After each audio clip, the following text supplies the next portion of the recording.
நமஸ்தே, வணக்கம். மனதில் ஹிந்தி சேனலில் உங்களை வரவேற்கின்றோம். இந்த பதிவில் நாம் பிராத்தமிக் தேர்வில் 1 என்ற எண்ணின் கீழ் 10 கேள்விகள் கொடுக்கப்பட்டுள்ளன. கின்ஹி 5 பிரஷ்னோं के उत्तर एक एक वाक्य में लिखिए. ஏதாவது 5 கேள்விகளுக்கான விடைகளை ஒரு வாக்கியத்தில் எழுதுங்கள் என்று இது கொடுக்கப்பட்டுள்ளது. இதற்கு 10 மதிப்பெண்கள் அளிக்கப்படுகின்றன. அதாவது 5 கேள்விகளை நீங்கள் பதில் எழுதினால் போதும், அதற்கு 10 மதிப்பெண்கள். இந்த 10 கேள்விகளும் நாம் முன்பே பார்த்த 20 பாடங்களில் இருந்துதான் கேட்கப்படுகின்றன. 20 பாடங்களிலும் ஒவ்வொரு பாடத்தின் இறுதியிலும் அபியாஸ் பயிற்சி அளிக்கப்பட்டுள்ளது. அந்த பயிற்சியில் ஒவ்வொரு பாடத்திலும் 3 கேள்விகள் உள்ளன. மொத்தம் 20 பாடங்களில் மொத்தம் 60 கேள்விகள் உள்ளன. அந்த 60 கேள்விகளிலிருந்து மொத்தம் 10 கேள்விகள் கேட்கப்படுகின்றன. அதில் நீங்கள் 5 கேள்விகளுக்கு விடையளித்தால் போதும். இப்பொழுது நாம் இந்த பதிவில் அந்த 60 கேள்விகளையும் விடைகளுடன் பார்க்க போகின்றோம். ய கியா ஹே, ய கியா ஹே இது என்ன? ய கலம் ஹே இது பேனா. वो क्या है, वो क्या है அது என்ன? वो मेज है அது மேஜை. क्या वो मेज है, क्या वो मेज है ஜாவிற்கு கீழே புள்ளி வைத்துள்ளது பாருங்கள், அதை ஜா என்று உச்சரிக்க வேண்டும். क्या वो मेज है என்ன அது மேஜையா? हाँ वो मेज है ஆமாம் அது மேஜை. ஹா ஹா என்ற சொல்லில் மேலே ஒரு அர்த்த சந்திர புள்ளி வைத்துள்ளது பாருங்கள். அப்படி வைத்திருந்தால் ஹா என்று மூக்குத்வனியுடன் சேர்த்து உச்சரிக்க வேண்டும். அடுத்தது பாட் 2 பாடம் 2 பிருஷ்ட சங்கியா 18 பக்கம் 18. ஏக் வாக்கியமே உத்தர் தீஜியே ஒரு வாக்கியத்தில் பதில் கூறுங்கள். हाथ में क्या है கையில் என்ன உள்ளது? हाथ में कलम है கையில் பேனா உள்ளது. இந்த மே என்ற எழுத்தில் பல பேர் புள்ளி வைக்க மறந்து விடுகின்றார்கள். அது தவறு. புள்ளி வைக்க வேண்டும், அப்பொழுதுதான் அந்த எழுத்திற்கு அர்த்தம் வரும். மே என்று, மே என்றால் இல் என்பது பொருள். हाथ में कलम है கையில் பேனா உள்ளது. दीवार पर क्या है சுவற்றின் மேல் என்ன உள்ளது? दीवार पर சுவற்றின் மேல் क्या है என்ன உள்ளது? दीवार पर घड़ी है, घड़ी है கடிகாரம் உள்ளது. मेज और कुर्सी कहाँ है मेज ஜாவிற்கு கீழே புள்ளி வைத்துள்ளது பாருங்கள். मेज और कुर्सी நாற்காலி. कहाँ है எங்கே உள்ளது? कहाँ என்ற சொல்லில் மேலே ஒரு அர்த்த சந்திர புள்ளி உள்ளது பாருங்கள். அது மூக்குத்வனியை குறிக்கின்றது. கஹா என்று சொல்ல வேண்டும். இந்த புள்ளிகளை எல்லாம் கவனமாக வைக்க வேண்டும். அப்பொழுதுதான் வார்த்தைக்கு நல்ல பொருள் கிடைக்கும். இல்லை என்றால் அர்த்தமற்றதாக போய்விடும். தவிர பிராத்தமிக் தேர்வில் 5 மதிப்பெண்கள் உங்கள் கையெழுத்துக்கு அளிக்கப்படுகின்றது. அழகான கையெழுத்திற்கு 5 மதிப்பெண்கள். எனவே பார்த்து கவனமாக எழுத வேண்டும். மேஸ் और कुर्सी कहाँ है மேஜையும் நாற்காலியும் எங்கு உள்ளது? மேஸ் और कुर्सी ज़मीन पर है தரை மேல் உள்ளது. ज़मीन पर है தரை மேல் உள்ளது. அடுத்தது பாட் 3 பாடம் 3 கமலா कहाँ है கமலா कहाँ है கமலா எங்கே இருக்கின்றாள்? கமலா மைதான் மே है மைதானத்தில் இருக்கின்றாள். மே அதில் புள்ளி வைக்க மறக்கக்கூடாது. காய் கஹா ஹே பசு எங்கே உள்ளது? கஹா மேல் அர்த்தச்சந்திர புள்ளி வைக்க மறக்கக்கூடாது. காய் யஹா ஹே காய் பசு இங்கே உள்ளது. யஹா இந்த வார்த்தையின் மேலும் அர்த்தச்சந்திர புள்ளி உள்ளது. கவனமாக அதையும் குறித்து கொள்ளுங்கள். சரியா? குத்தா கஹா ஹே நாய் எங்கே உள்ளது? கஹா எங்கே. யஹா இங்கே. குத்தா யஹா ஹே நாய் இங்கே உள்ளது. அடுத்தது பாடம் 4 பாட் 4 தும் கौन हो நீ யார்? தும் என்று துவங்கும் வாக்கியம் ஹோ என்று முடியும். நீ யார்? மை லட்கா ஹூ, நான் பையன், நான் சிறுவன். மை என்று துவங்கும் வாக்கியம் ஹூ என்று முடியும். ஆப் கோன் ஹே, தாங்கள் யார், நீங்கள் யார். ஆப் என்று துவங்கும் வாக்கியம் ஹே என்று முடியும். ஹேயில் புள்ளி வைக்க வேண்டும், மறந்து விடாதீர்கள். மை கோபால் ஹூ, நான் Gopal. My Gopal who, my என்று துவங்கும் வாக்கியம் ஹூவில் முடியும். கியா ஆப் வக்கீல் ஹே, என்ன நீங்கள் வக்கீலா. கியா ஆப் வக்கீல் ஹே, என்ன தாங்கள் வக்கீலா. ஹே ஆப் என்று வந்தால் ஹே என்று வரும். ஹேயில் புள்ளி வைக்க வேண்டும். நஹி, மை வக்கீல் நஹி ஹூ, இல்லை நான் வக்கீல் இல்லை.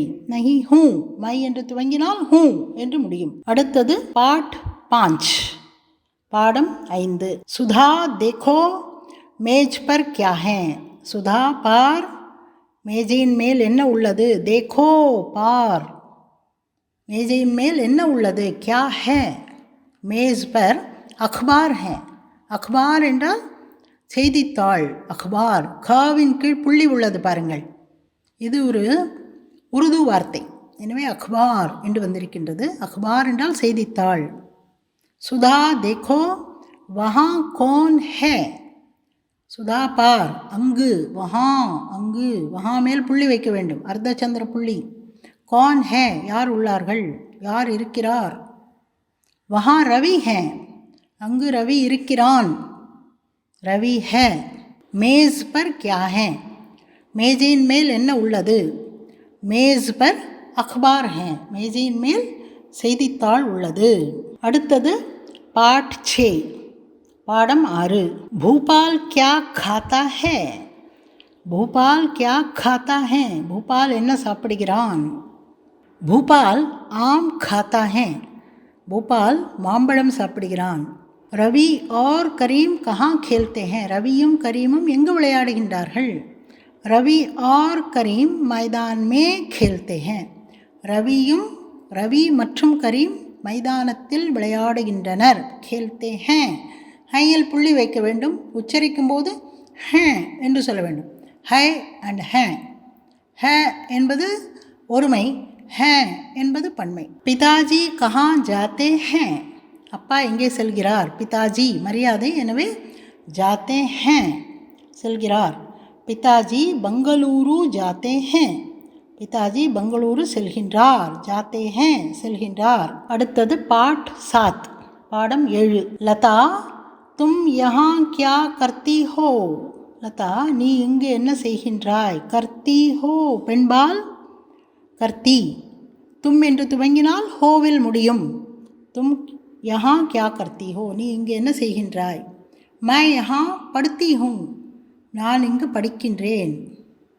காய் கியா பீத்தி ஹே, பசு என்ன குடிக்கிறது.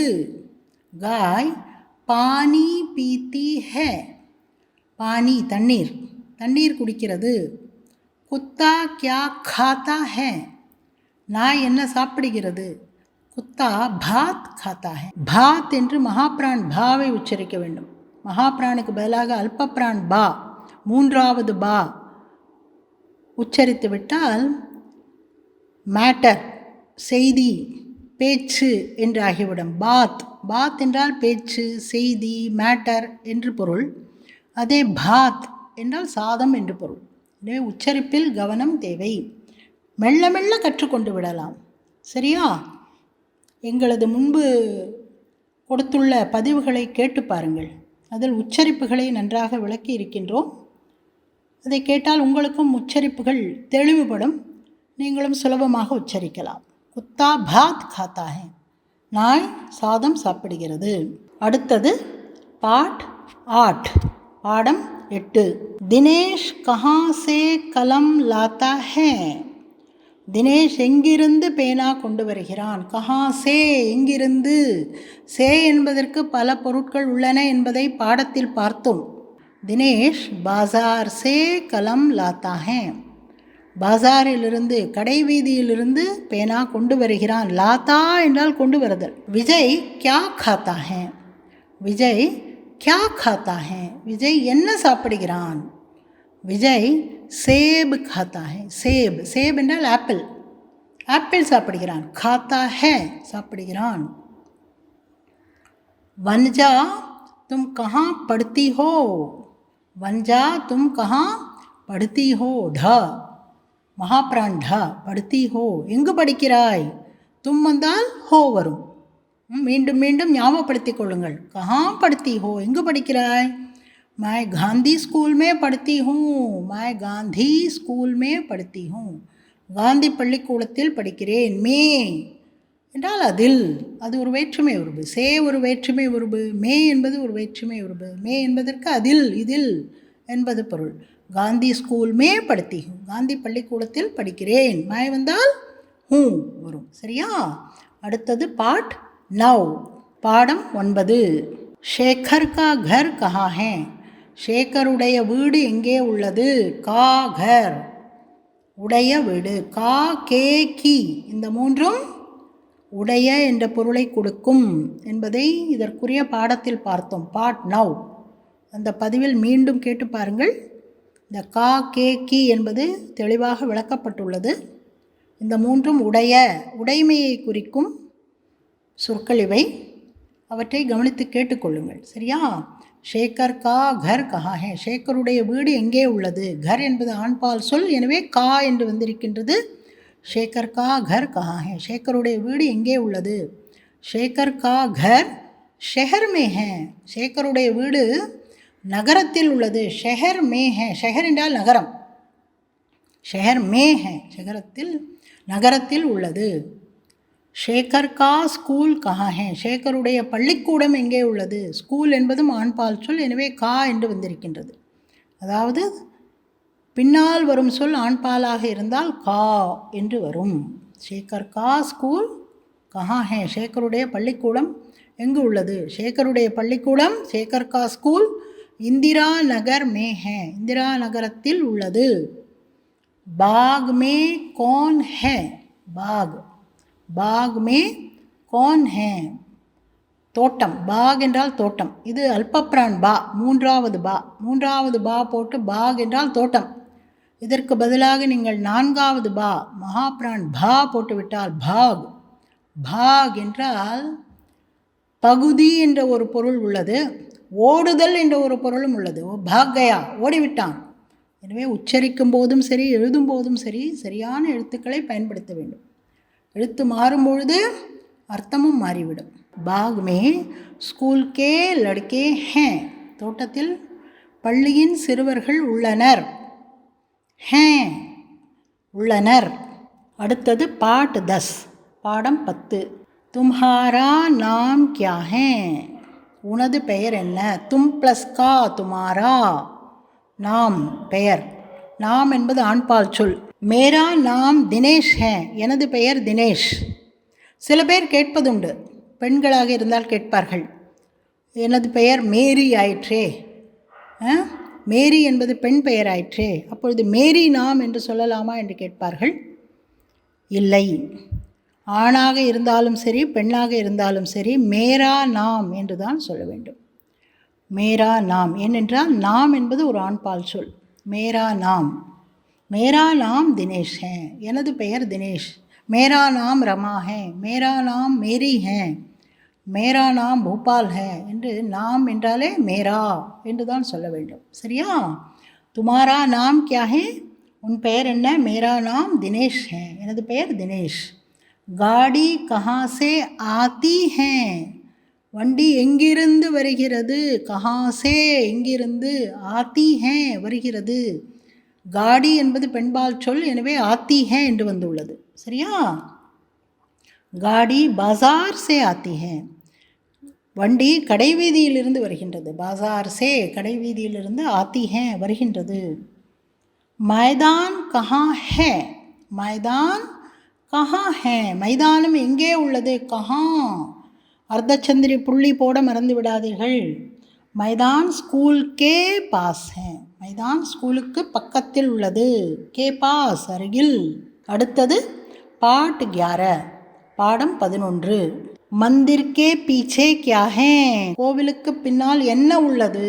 கே பீச்சே அதற்கு பின்னால். எப்பொழுதுமே ப்ரிப்போசிஷன்ஸ் பின்னிடை சொற்கள் என்பது கே என்பதை தொடர்ந்து வரும். கே பீச்சே, கே ஆகே என்றெல்லாம் வரும். இதையும் அதற்குரிய பாடத்தில் விளக்கி இருக்கின்றோம், கேட்டு பாருங்கள். சரியா? பாட் 11 பாடம் 11 பிராத்தமிக் பாட்டிய புஸ்தக் பாட் 11 என்ற பதிவில் விளக்கி இருக்கின்றோம். நேரம் இருக்கும்பொழுது கேட்டு பாருங்கள். சரியா? மந்திர்கே பீச்சே கியா ஹே, கோவிலுக்கு பின்னால் என்ன உள்ளது? மந்திர்கே பீச்சே ஏக் தாலாப் ஹே, கோவிலுக்கு பின்னால் ஒரு குளம் உள்ளது. தாலாப் என்றால் குளம். ரேல் காடிக்கே ஆகே கியா ஹே, ரயில் வண்டிக்கு முன்னால், முன்னால் என்றால் அஹெட் என்று பொருள் கொள்ள வேண்டும். ரேல் காடிக்கே ஆகே என்ஜின் ஹே, ரயில் காடியின் முன்னால் என்ஜின் உள்ளது. Engine is ahead of train. ரேல்காடிக்கு ஆகே கியா ஹே, ரேல்காடிக்கு முன்னால் என்ன உள்ளது? ரேல்காடிக்கு ஆகே என்ஜின் ஹே, ரேல்காடிக்கு முன்னால் என்ஜின் உள்ளது.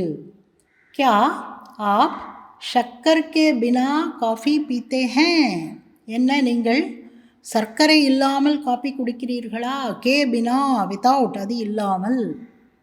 शक्कर என்றால் சர்க்கரை.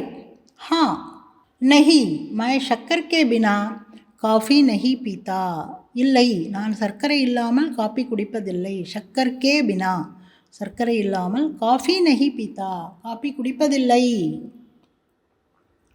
அடுத்தது பாட் 12 பாடம் 12. ஆஜ் கௌன்சா தின் ஹே, இன்று என்ன நாள்? கௌன்சா என்பதற்கு எந்த என்ற பொருள். கௌன்சா தின் ஹே, என்ன நாள், எந்த நாள்? ஆஜ் ஷனிவார் ஹே, இன்று சனிக்கிழமை. ஷனிவார் சனிக்கிழமை. கல் கௌன்சா தின் ஹே, நாளை என்ன நாள்? கல் என்பதற்கு நேற்று மற்றும் நாளை என்ற பொருள்கள் உள்ளன. இங்கு ஹை என்று வந்துள்ளதனால் நாளை என்று பொருள் கொள்ள வேண்டும். இதையும் நாம் பாடத்தில் பார்த்தோம். முந்தைய பதிவுகளில் இவற்றையெல்லாம் விளக்கமாக பார்த்திருக்கின்றோம். கௌன்சா தின் ஹே, நாளை என்ன நாள்?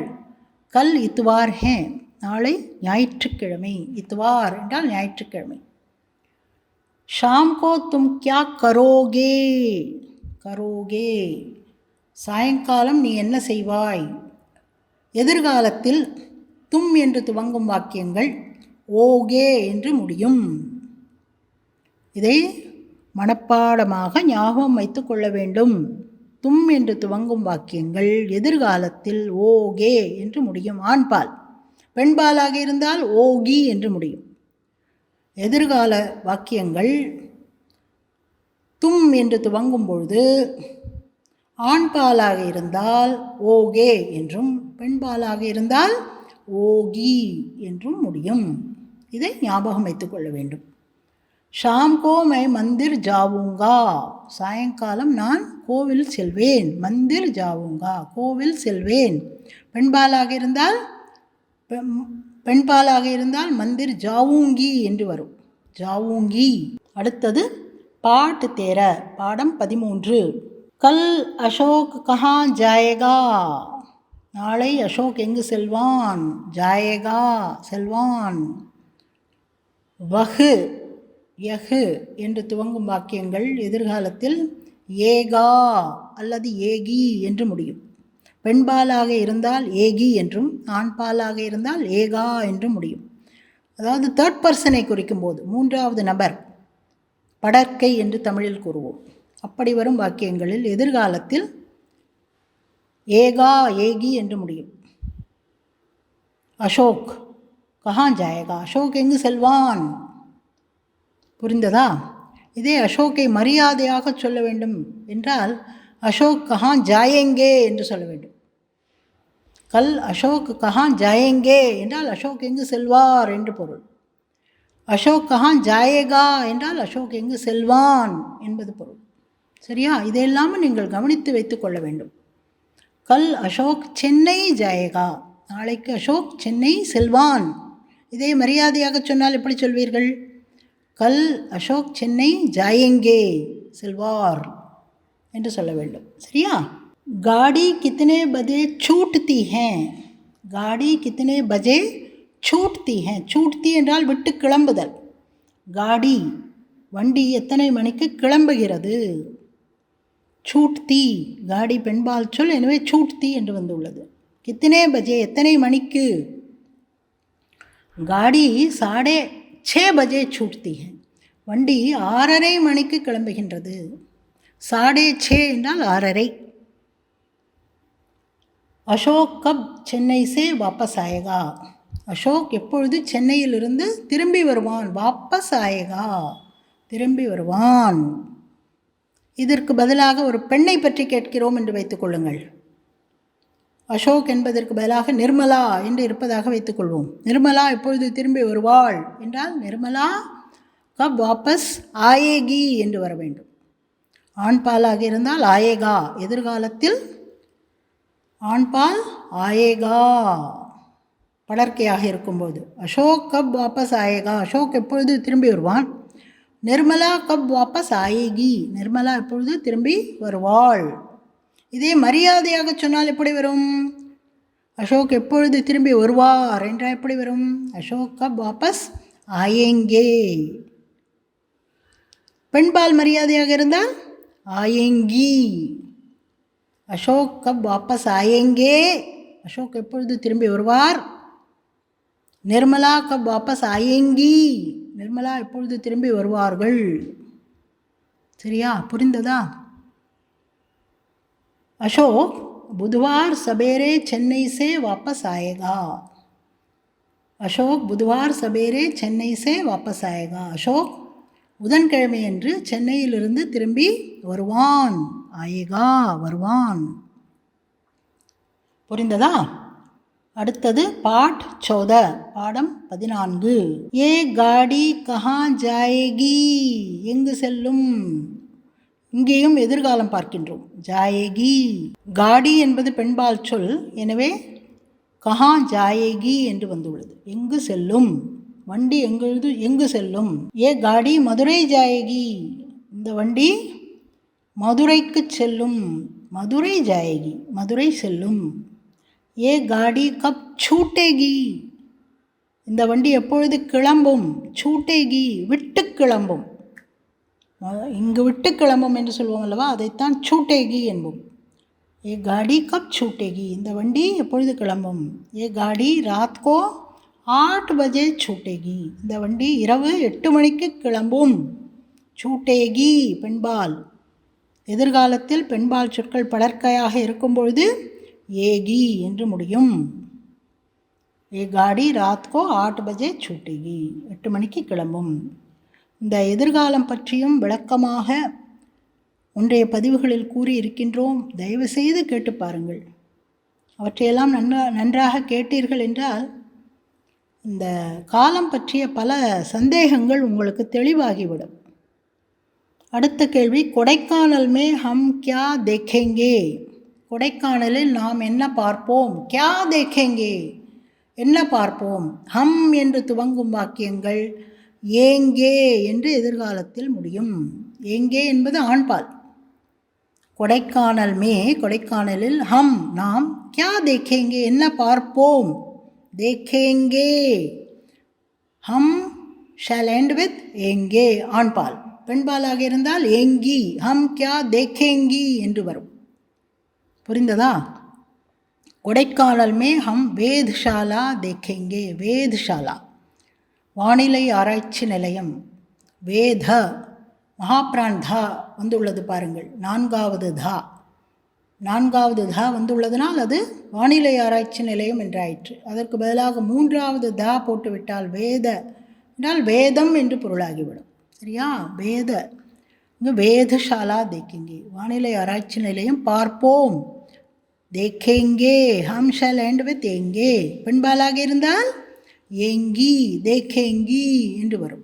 புரிந்ததா? அடுத்தது பாட் 15, பாடம் 15. இஸ் घर में कितने कमरे हैं, இந்த வீட்டில் எத்தனை அறைகள் உள்ளன. हैं உள்ளன, கமரே அறைகள், கித்தனே கமரே எத்தனை அறைகள். கமரே என்பது பன்மையாக இருப்பதனால் கித்தனே என்று வந்துள்ளது. कितने कमरे हैं, इतने अறைகள் உள்ளன. इस घर में 6 कमरे हैं, 6 அறைகள் உள்ளன. 6 कमरे हैं, 6 அறைகள் உள்ளன. हैं உள்ளன, புள்ளி வைத்துள்ளது, கவனித்துக் கொள்ளுங்கள்.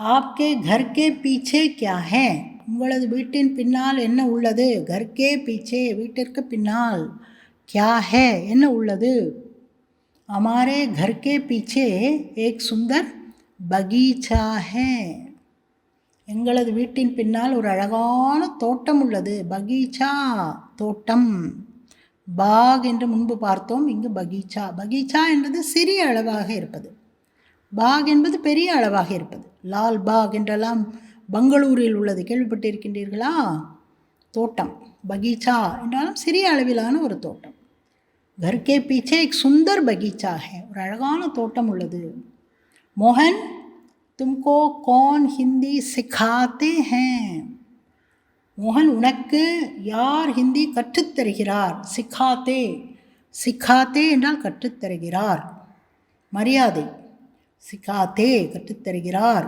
ஹே மரியாதை கற்றுத்தருகிறார்கள் இதே பெண்பாலாக இருந்தால் சிக்காத்தி ஹே என்று வரும் சிக்காத்தி ஹே பெண்பாலாக இருந்தால் சிக்காத்தி ஹே ஆண்பாலாக இருக்குதுன்னா சிக்காத்தே ஹே சிக்காத்தே என்றால் கற்றுக் கொடுத்தல் சீக்தே என்றால் கற்றுக்கொள்ளுதல் சீக்னா டு லேர்ன் சிக்கானா டு டீச் சீக்னா கற்றுக்கொள்ளுதல் சிக்கானா கற்பித்தல் मुझे मास्टर राजन हिंदी सिखाते हैं எனக்கு மாஸ்டர் ராஜன் ஹிந்தி கற்றுக் கொடுக்கிறார்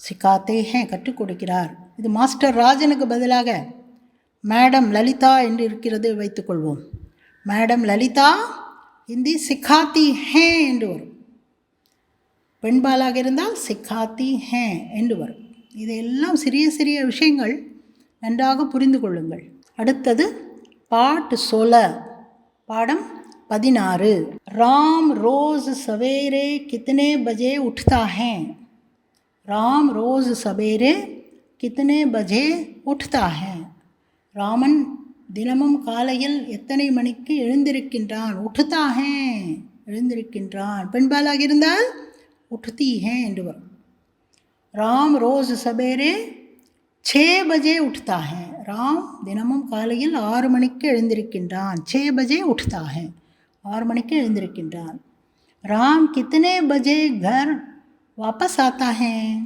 राम कितने बजे घर वापस आता है राम எத்தனை மணிக்கு வீட்டுக்கு திரும்பி வருகின்றான் वापस आता है திரும்பி வருகின்றான் राम 5 बजे घर वापस आता है राम 5 மணிக்கு வீடு திரும்பி வருகின்றான் घर வீடு वापस आता है திரும்பி வருகின்றான் ராம் कैसा लड़का है ராம் எப்படிப்பட்ட பையன் कैसा எப்படிப்பட்ட लड़का है எப்படிப்பட்ட பையன் ராம் अच्छा लड़का है ராம் நல்ல பையன் இதே ஒரு பெண்ணை பற்றி கேட்கிறோம் என்று வைத்துக்கொள்ளுங்கள் சீதா कैसी लड़की है எப்படிப்பட்ட பெண் सीता अच्छी लड़की है सीता अच्छी लड़की है என்று சொல்ல வேண்டும் अच्छा लड़का நல்ல சிறுவன் अच्छी लड़की நல்ல சிறுமி சரியா அடுத்தது पाठ 17 பாடம் 17 कल कौन सा दिन था நேற்று என்ன நாள் था இங்கே था என்று வந்திருப்பதனால் கல் என்பதற்கு நேற்று என்று பொருள் கொண்டோம் முந்தைய பாடத்தில் ஹே என்று வந்திருந்தது அதனால் கல் என்பதற்கு நாளை என்று பொருள் கொண்டோம் தா என்பது இறந்த காலத்தை குறிக்கும் சொல் எனவே நேற்று என்று பொருள் கொள்கின்றோம் நேற்று என்ன நாள் கல் இத்வார் தா நேற்று ஞாயிற்றுக்கிழமையாக இருந்தது நேற்று ஞாயிற்றுக்கிழமை दोस्त के घर में क्या था दोस्त के घर में क्या था நண்பனின் வீட்டில் என்ன இருந்தது क्या था என்ன இருந்தது दोस्त के घर में शादी थी நண்பனின் வீட்டில் திருமணம் இருந்தது ஷாதி என்பது பெண்பால் சொல் எனவே தீ என்று வந்திருக்கின்றது சரியா ஷாதி என்றால் திருமணம் दोस्त என்றால் நண்பன் ஹிந்தி நாட்டக் கைசா தா ஹிந்தி நாடகம் எப்படி இருந்தது நாட்டக் என்பது ஆண்பால் சொல் எனவே தா என்று வந்திருக்கின்றது हिंदी नाटक எப்படி இருந்தது कैसा था हिंदी नाटक बहुत अच्छा था ரொம்ப நன்றாக இருந்தது बहुत अच्छा था நன்றாக மிகச்சிறப்பாக இருந்தது அடுத்தது பாட் 18, பாடம் 18. சுரேஷ் ஆஜ் கஹா சே ஆயா. சுரேஷ் இன்று எங்கிருந்து வந்தான். சுரேஷ் ஆஜ் கஹா சே ஆயா. சுரேஷ் இன்று எங்கிருந்து வந்தான். கஹா சே எங்கிருந்து, ஆயா வந்தான். சாதாரண இறந்த காலம், சிம்பிள் பாஸ்ட். கஹா சே ஆயா, எங்கிருந்து வந்தான். சுரேஷ் சுரேஷ் யஹா கஹா சே ஆயா. சுரேஷ் இன்று எங்கிருந்து வந்தான். ஆயா வந்தான், சிம்பிள் பாஸ்ட், சாதாரண இறந்த காலம். சுரேஷ் ஆஜ் பெங்களூரு சே ஆயா. சுரேஷ் இன்று பெங்களூரிலிருந்து வந்தான். பெங்களூரு சே, பெங்களூரிலிருந்து வந்தான். அங்கூர் கைசா தா. அங்கூர் கைசா தா, திராட்சை பழம் எப்படி இருந்தது. கைசா தா, எப்படி இருந்தது. அங்கூர், பெரும்பாலான பழங்களின் பெயர்கள் ஆண்பாலாக இருக்கும். பழங்கள் எல்லாம் பெரும்பாலானவை ஆண்பால். எனவே தா என்று வந்திருக்கின்றது. அங்கூர் கைசா தா, திராட்சை பழம் எப்படி இருந்தது. அங்கூர் பஹுத் படியா தா, திராட்சை பழம் சிறப்பாக இருந்தது, ரொம்ப நன்றாக இருந்தது. படியா என்றால் பெஸ்ட், நன்றாக இருந்தது. சந்த்ரா கைசா தா. சந்த்ரா, சந்த்ரா என்றால் ஆரஞ்சு. ஆரஞ்சு எப்படி இருந்தது. கைசா தா, எப்படி இருந்தது. பழங்கள் எல்லாம் பெரும்பாலானவை ஆண்பால் சொற்கள். எனவே வினைச்சொல்லும் ஆண்பாலாக இருக்கும். கைசா தா, எப்படி இருந்தது. சந்த்ரா பஹுத் அச்சா தா, ஆரஞ்சு பழம் மிக நன்றாக இருந்தது. பஹுத் அச்சா தா, மிகவும் நன்றாக இருந்தது. அடுத்தது பாட் 19, பாடம் 19. ஏ கத் கிஸ்னே லிக்கா. இந்த கடிதம் யார் எழுதினார். கிஸ்னே லிக்கா. இந்த 19வது பாடத்தை மிகவும் விளக்கமாக கூறியிருக்கின்றோம். இது எங்களது முந்தைய பதிவில் பாடம் 19 என்பதை எடுத்து பாருங்கள். அதில் நேவின் பயன்பாட்டை பற்றி விளக்கமாக கூறியிருக்கின்றோம். அதையும் ஒரு முறை நேரம் இருக்கும்போது கேட்டு பாருங்கள், சரியா. அதை புரிந்து கொண்டால் உங்களுக்கு நல்லது. ஏ கத் கிஸ்னே லிக்கா, இந்த கடிதம் யார் எழுதினார். ஏ கத் ஹம்னே லிக்கா, நாங்கள் எழுதினோம். ஹம்னே, நாங்கள். நே என்பது இறந்த காலத்தில் பயன்படுத்தப்படும் வினைச்சொல். செய்யப்படு பொருள் குன்றாத வினையாக இருந்தால் அது வரும் என்பதை பார்த்திருந்தோம். செய்யப்படு பொருள் குன்றாத வினை என்பதை ஆங்கிலத்தில் டிரான்சிட்டிவ் வர்ப் என்று கூறுவோம். In past tense transitive verb நே is used along with the subject. இறந்த காலம் செய்யப்படு பொருள் குன்றாத வினையாக இருக்கும் பொழுது நே எழுவாயுடன் வரும். இதை பற்றி விளக்கமாக பாடத்தில் கூறியிருக்கின்றோம். ஏ கத் ஹம்னே லிக்கா, இந்த கடிதம் நாங்கள் எழுதியிருக்கின்றோம். தும்னே ஏ கமீஸ் கப் கரீதி, நீ இந்த சட்டையை எங்கு வாங்கினாய். கமீஸ் என்றால் ஷர்ட், சட்டை.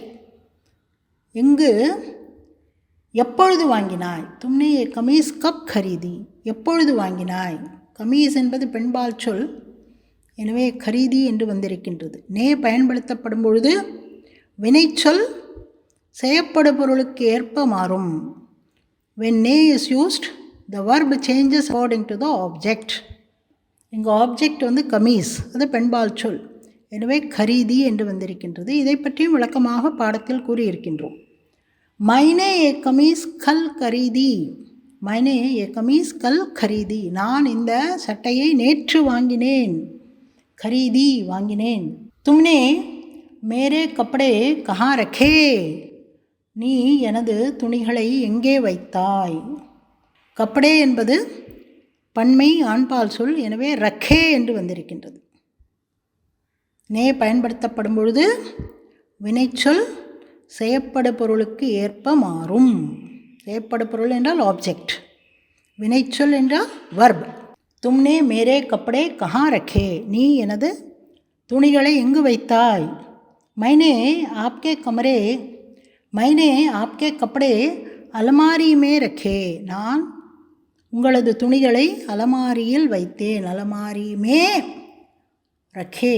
மைனே ஆப்கே கப்படே அலமாரி மே ரக்கே, நான் உங்களது துணிகளை அலமாரியில் வைத்தேன். அலமாரி மே ரக்கே, அலமாரியில் வைத்தேன். அடுத்தது 20வது பாடம். தும் கஹா ரெஹத்தே ஹோ, நீ எங்கு வசிக்கிறாய். தும் என்பது ஹோவில் முடியும். நிகழ்காலத்தில் தும் என்று துவங்கும் வாக்கியம் ஹோ என்று முடியும். இவற்றையும் பார்த்திருக்கின்றோம் பாடத்தில். தும் கஹா ரெஹத்தே ஹோ, நீ எங்கு வசிக்கிறாய். மை நேரு நகர் மே ரெஹத்தா ஹூம். மை நேரு நகர் மே ரெஹத்தா ஹூம், நான் நேரு நகரில் வசிக்கிறேன். ரெஹத்தா ஹூம் பெண்பாலாக இருந்தால் ரஹத்தி ஹூம் என்று வரும். துமாரே பிதாஜி கா நாம் கியா ஹே, உனது தந்தையாரின் பெயர் என்ன. பிதாஜி கா நாம், தந்தையாரின் பெயர். அம்மாவின் பெயர் என்று கேட்டால் எப்படி வரும் வாக்கியம். மாதாஜி கா நாம், அம்மாவாக இருந்தாலும் சரி, அப்பாவாக இருந்தாலும் சரி, ஆண்பாலாக இருந்தாலும் சரி, பெண்பாலாக இருந்தாலும் சரி, பெயர் கேட்கும்பொழுது துமாரா நாம், ஆப்கா நாம், மேரா நாம் என்றுதான் வரும். ஏனென்றால் நாம் என்பது ஆண்பால் சொல். இதையும் நாம் பாடங்களில் படித்திருக்கின்றோம். மேரே பிதாஜி கா நாம் நாராயண் ஹே, எனது தந்தையாரின் பெயர் நாராயண். துமாரே பிதாஜி கஹா காம் கர்த்தே ஹே, உனது தந்தையார் எங்கு வேலை செய்கின்றார். மேரே பிதாஜி டாக்கர் மே காம் கர்த்தே ஹே, எனது தந்தையார் அஞ்சல் அலுவலகத்தில், தபால் அலுவலகத்தில் பணிபுரிகின்றார். காம் கர்த்தே ஹே, வேலை செய்கின்றார். ஹையில் புள்ளி உள்ளது பாருங்கள். மரியாதையை குறிக்கும் போதும் பன்மையை குறிக்கும் போதும் ஹையில் ஒரு புள்ளி வர வேண்டும். இவற்றையெல்லாம் கவனத்தில் கொள்ளுங்கள். ஸோ இதுவரையில் நாம் பிராத்தமிக் தேர்வின் முதல் கேள்வி 10 மார்க்கான விடைகளை, 10 மார்க்கிற்கான 10 மதிப்பெண்களுக்கான கேள்வி விடைகளை பார்த்தோம். இவற்றை ஒரு முறைக்கு 2 முறை கேட்டுக்கொள்ளுங்கள். உங்கள் ஹிந்தியும் வளப்படும், தேர்விலும் நல்ல மதிப்பெண்கள் பெறலாம். சரியா? சரி நண்பர்களே, இது பிடித்திருந்ததா உங்களுக்கு? இந்த பதிவு பிடித்திருந்ததா? பிடித்திருந்தால் ஒரு லைக் கொடுங்களேன், எங்களுக்கு சந்தோஷமாக இருக்கும் அல்லவா. நீங்கள் லைக் என்பதில் கிளிக் செய்தீர்கள் என்று வைத்துக்கொள்ளுங்கள், எங்களுக்கு மிக சந்தோஷமாக இருக்கும். அதன் பிறகு சப்ஸ்கிரைபும் செய்துவிட்டால் மிக உற்சாகமாக இருக்கும். இன்னும் மேலும் மேலும் பதிவுகளை உங்களுக்கு கொடுப்பது எங்களுக்கு வசதியாக இருக்கும். சரியா? செய்கிறீர்களா? அது மட்டுமல்ல, சப்ஸ்கிரைப் செய்வதன் மூலம் உங்களுக்கு அடுத்தடுத்த பதிவுகள் தானே வரும். அதற்காகத்தான் கூறுகின்றோம். சரி, நன்றி, தன்யவாத்.